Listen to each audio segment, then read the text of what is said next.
Raquel was simply stunning. Easily the most beautiful girl in the blossoming town of El Paso.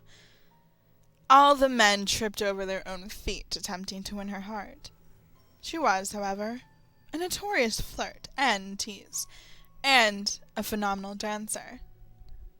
Her only requirement for her prospective suitors was that they had to be able to keep up with her on the dance floor. One particular evening in late October, Raquel was having an exceptionally wonderful night.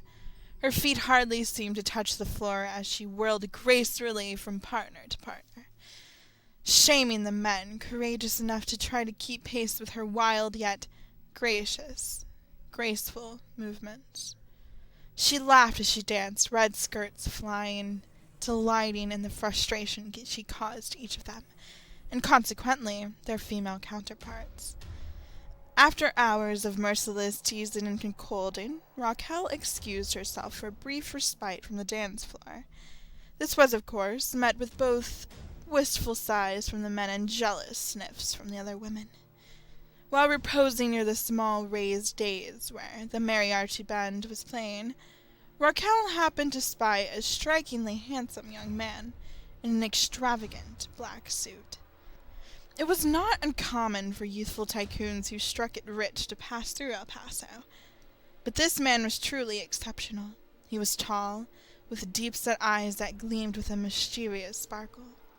His face was elegantly formed, strong, clean-shaven jaw jutting beneath wide-set cheekbones. Upon spotting her, he smoothly doffed his cap and gave the beautiful temptress an elaborate bow. He smiled as he strode confidently over to Raquel, revealing rows of perfect, gleaming white teeth. And as he neared her, she felt her heart race and her breath catch in her throat. In a low, baritone rumble, he simply asked, "Care to dance?" Astonished partly by the fact that he was so stunning and partly by the fact that she was so flustered by him, Raquel could only nod and take the hand that he proffered as he led her to the center of the room. The band fell silent and the crowd parted for the couple, clearing a large space for them to perform that would invariably be a dance to remember for the years to come. The mysterious gentleman bowed deeply, and Raquel curtsied in turn as the band began to play a lively, up-tempo tune, and then they began to dance. They stepped simply at first, each becoming familiar with the other's movements. As some onlookers later claimed, the two moved as though halves of a whole, each fluid step moving seamlessly into the other, both dancers flowing in perfect unison and perfect time with the music. Quickly the two began to perform more and more complex movements, gracefully swirling across the floor as though on a cushion of air. What happened next is a point of some contention. Some say that the band began to pick up the tempo to test the limits of the dancers, it was supposed. Others argue that the couple simply began to move faster, and the music changed to keep pace with them. However, all agree that the duo began to step faster, their whirling dance becoming a blur of dips, spins, and leaps. As the band reached a climactic crescendo in the music, the gentleman took Raquel in his arms and they began to spin. Slowly at first, then faster and faster and faster. Their feet flew across the floorboards as the music rose to a near hysterical pace, and as they rotated, Raquel began to realize that this was no ordinary dance, and no ordinary stranger. She locked eyes with her partner and noticed for the first time their unusual hue, a deep, unsettling crimson.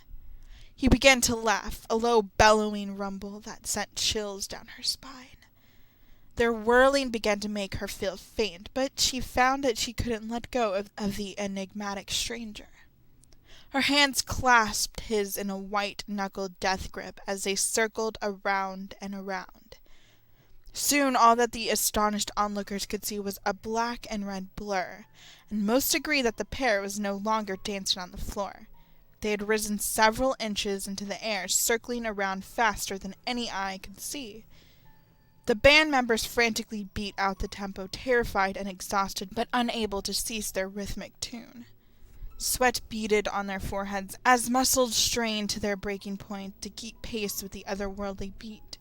Suddenly, Raquel let out an ear-piercing shriek and fell to the ground.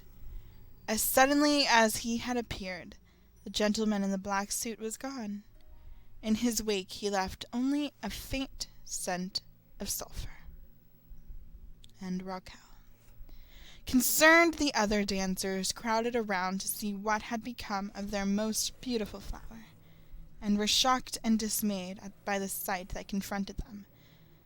Raquel lay, limbs contorted in grotesque angles, her face frozen in a mask of fear.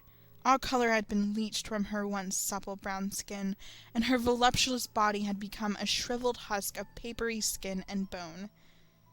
The only indication that this lifeless corpse was, in fact, her, was the bright red skirt she had been wearing, now hanging limply at her withered waist.